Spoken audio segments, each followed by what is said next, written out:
Welcome to the Kanavos Show, everyone. I'm your host and co-author of the book Dreams That Can Save Your Life, Early Warning Signs of Cancer and Other Diseases, co-written with Dr. Larry Burke of Duke University Medical.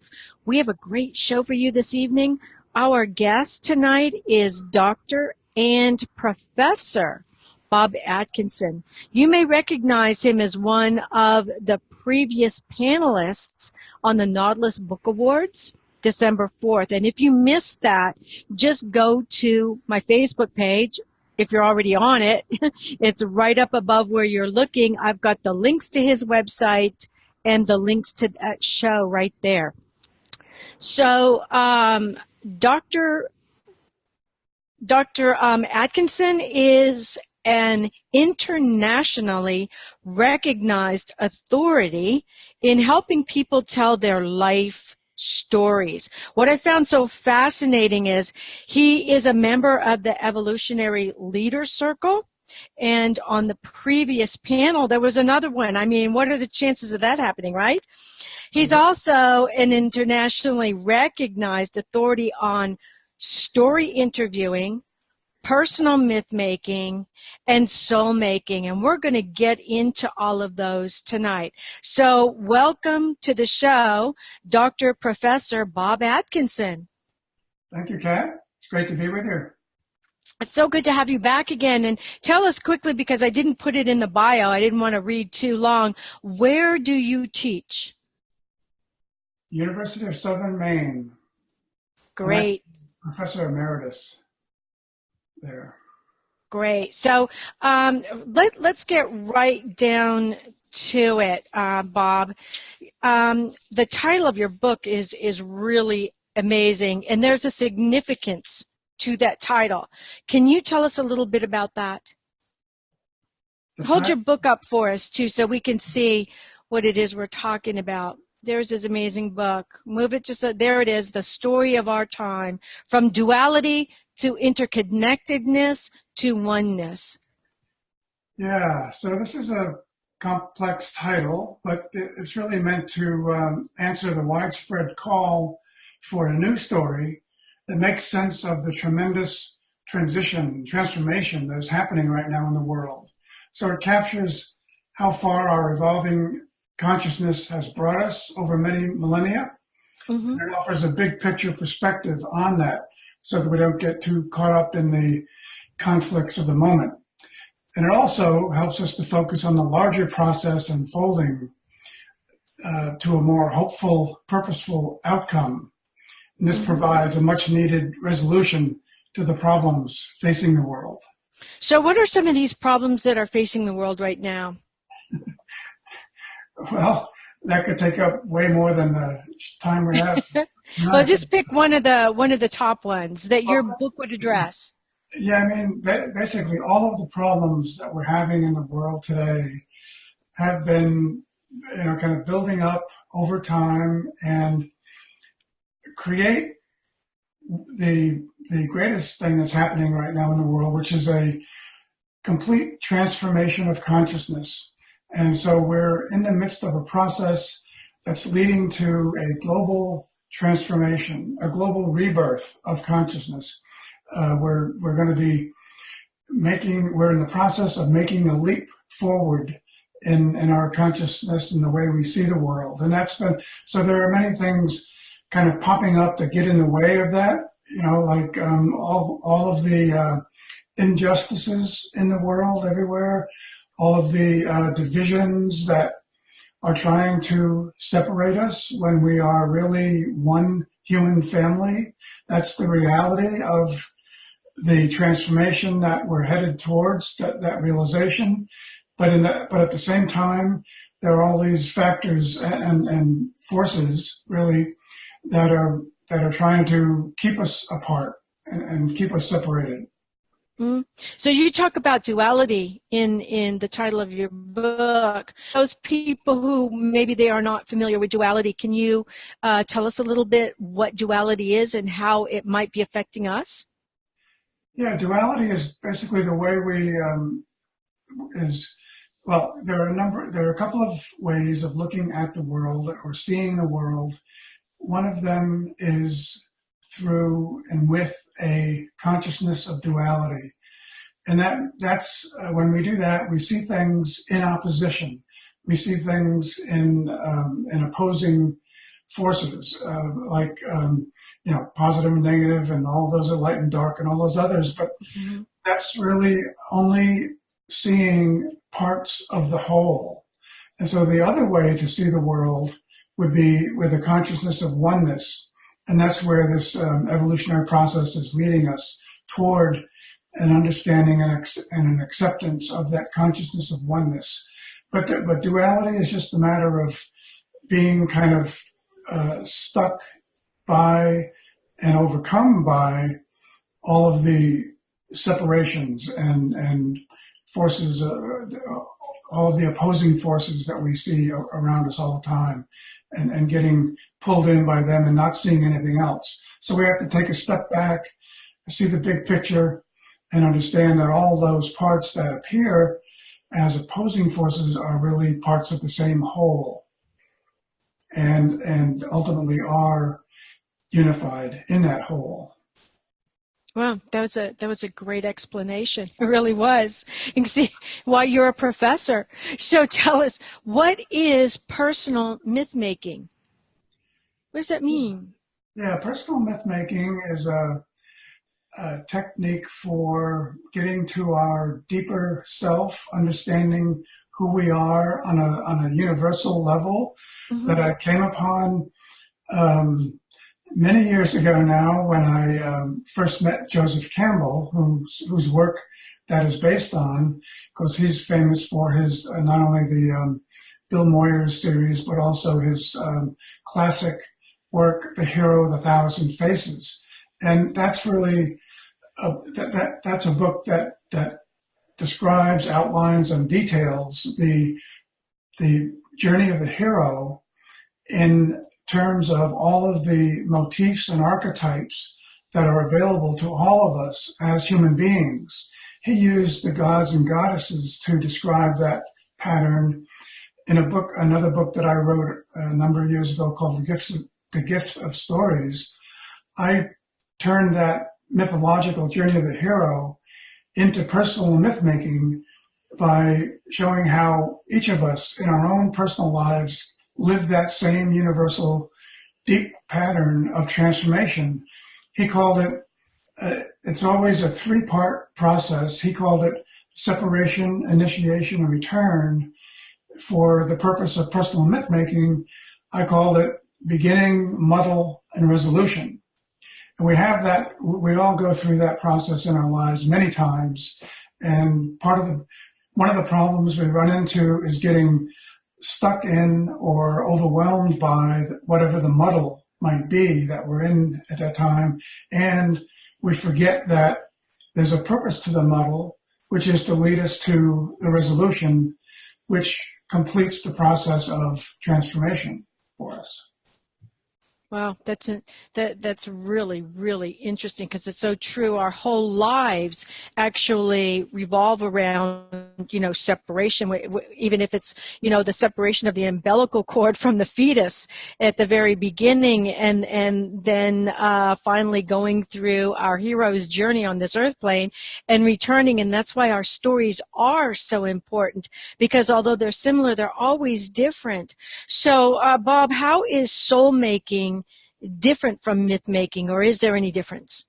Yeah, that's a good and very interesting distinction. They are similar in some ways in the basic pattern and process, because they're both ways to bring about personal transformation. But one of the differences is that soul making, where personal myth making is about the physical and spiritual journey on this earth, soul making can be seen as even taking in the bigger picture of from conception through eternity. So because the soul, again, depending on the tradition that you're from or used to, or the belief you have, soul making could start at conception when the soul comes into being, or Another belief might be that the soul is always in existence and it comes through and then is given life form on this earth. And I think most traditions do agree that the soul is the part of us that continues on after this lifetime. So soul making is about how we understand our eternal journey.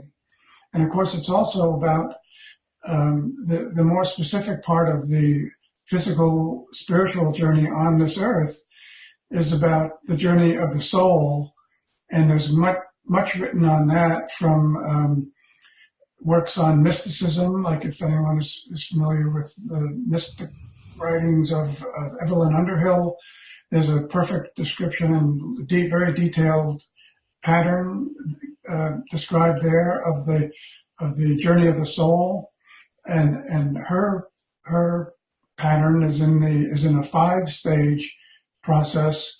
The one that I use for soul making is a 7-stage process.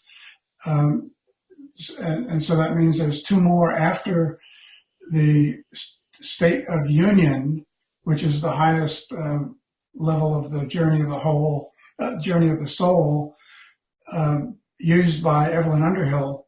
But there are some other versions of that, like from Sufi writings and also from the Baha'i faith. There's a writing called the 7 Valleys, and that's another form and way to find our way through the journey of the soul that leads us even beyond the state of union to the valley of contentment and to the valley of wonderment. And so it's continuous, and it even goes on after we leave this earthly plane. So that's all interesting, because do you believe that our audience now listening, anybody in that audience, do you believe we are all in some way, on some level, going through an evolution of consciousness? Is there any way we can sit here and not go through an evolution of consciousness? You're asking me or the audience? No, you. The audience is listening. Now, you're right. There's no way we can't be going through that. I mean, some people, it might take some people a little longer to come along with it, but there's so many, there's actually forces, spiritual forces at work in the world that are, guiding us all along in that process of unfolding consciousness toward oneness, really. I mean, the whole process of the evolution of consciousness is a journey toward wholeness and unity and oneness. And there's so many signs of how that's happening in the world now. So many groups and organizations and communities and individuals, they're all coming together now, forming networks of networks and communities of communities, and they're all working together to further that process of the evolution of consciousness. And eventually, everyone will be swept up and become part of those spiritual forces that are leading us in that direction. So, have you had any experience with any of these spiritual forces in your life? Like, I believe dreams are a spiritual force. I personally believe there are doorways to the divine where you can get messages. Have you had anything in your life that you would consider a spiritual force that's guided you? Yeah, in this consciousness? I have, and dreams are definitely one way that we connect to that deeper level, or the universal level, or the higher level, whichever we want to call it. Dreams are definitely a great way for that to happen. I have another book coming out in April. It's a memoir of my experiences and adventures in 1969. So the book coming out in April is actually a 50th anniversary edition of that memoir, celebrating the 50th anniversary of that year, which included the moonwalk and attending Woodstock and being on the maiden voyage of the Clearwater with Pete Seeger. But during that time, I did have a couple of experiences that I felt kind of connected me to that greater whole. That uh, whether we want to call it the creator or the unifying force of creation, whatever we call it. I had a couple experiences during those times that are in my memoir. So yeah, and they really, when we recognize what they are, what they're meant for, they really have a totally transformative um, effect on us, and they can lead us in a totally, as you well know too, they can lead us in a totally different direction than where we thought we were going. That's so true. And so for those of you listening and watching, the good doctor is going to be back on with us in April to talk about his book that's going to be coming out then, and we can talk about some of those experiences at that time, and he can hold that book up. So can you quickly tell us how we can get in touch with you and order your book, Bob? Yeah, sure. The best way would be to go to my website, www.robertatkinson.net. And on the website, there's a direct link to Amazon where you can order the book. That's probably the quickest way. Or you could try your local bookstore. If they don't have it, ask them to order it. Yes.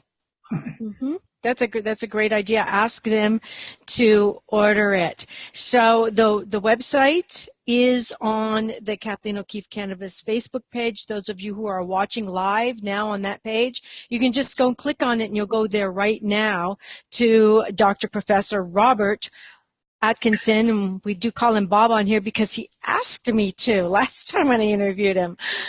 So can you, do you want to leave us with one last thought, Bob, on how we might be able to work on evolving consciously into this oneness? Sure. There are many ways, and probably most of us, most people listening already have some kind of a regular spiritual practice, whatever it might be for them, yoga, meditation, prayer. There are so many important ways of not only staying on the path, but moving along.